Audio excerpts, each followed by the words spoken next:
ये कहानी है दो नामों की, समीर वानखेड़े और आर्यन खान का।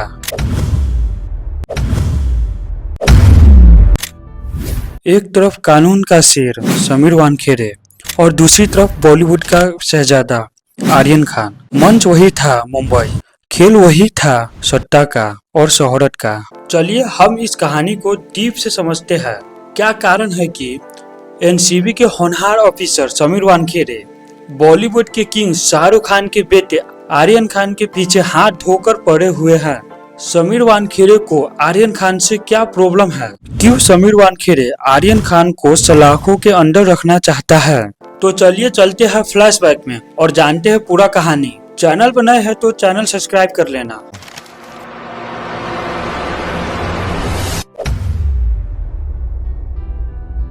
सन 2021 एनसीबी के general director Sameer Wankhede action में आ जाते हैं।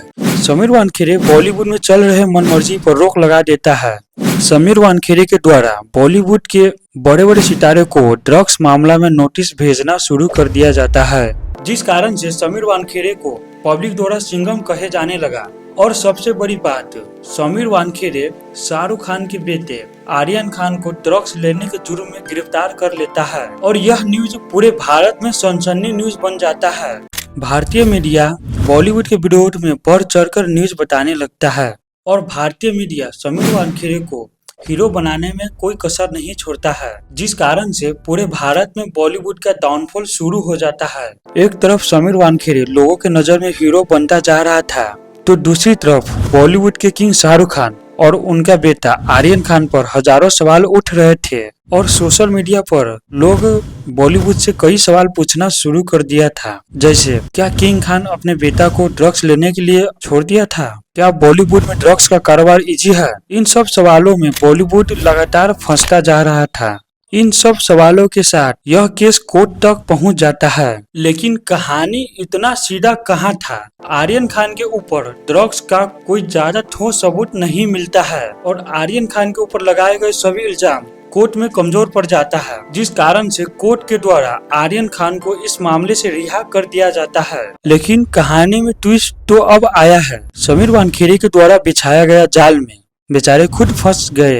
अब लोग समीर वानखेड़े से सवाल करने लगे कि क्या तुम चंद पैसों के लिए किसी मासूम का करियर बर्बाद करने पर तुले हो? समीर वानखेड़े के इस हरकत से लोगों में आक्रोश और फैल गया। सोचो, कल तक जो व्यक्ति लोगों के नजर में शेर था, आज वही व्यक्ति लोगों के नजर में गीदड़ बन गया है। अब जो व्यक्ति शाहरुख खान और उनके फैमिली को गाली दे रहे थे, अब सभी लोग किंग खान के सपोर्ट में आ जाता है। जो कभी इन सब के नजर में विलेन था, लेकिन अब इनके नजर में वह हीरो बन जाता है और यहाँ समीर वानखेड़े को पूरे भारत लेवल पर बेइज्जती होता है और इसके बाद कोर्ट के द्वारा इस केस को क्लोज कर दिया जाता है। लेकिन 2025 में यह कहानी फिर एक नया ट्विस्ट लाता है। समीर वानखेड़े और आर्यन खान के बीच का दुश्मनी अभी तक खत्म नहीं हुआ था। 2025 में आर्यन खान अपना एक शो लॉन्च करता है और इस शो का नाम बैच ऑफ बॉलीवुड रखा जाता है। आर्यन खान और उनके पिता शाहरुख खान इस शो को रिलीज करता है। इस रिलीज इवेंट में बॉलीवुड के बड़े बड़े सितारे भी आते हैं, लेकिन समीर वानखेड़े यहाँ भी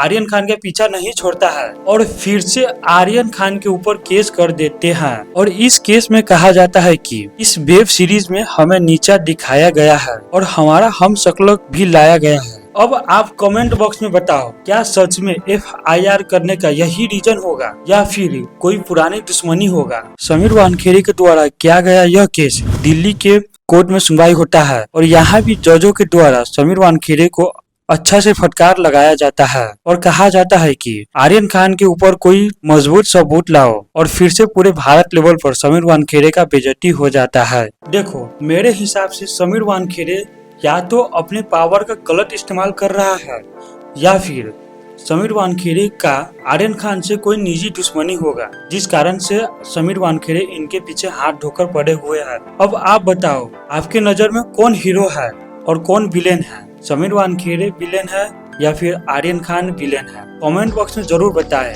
धन्यवाद।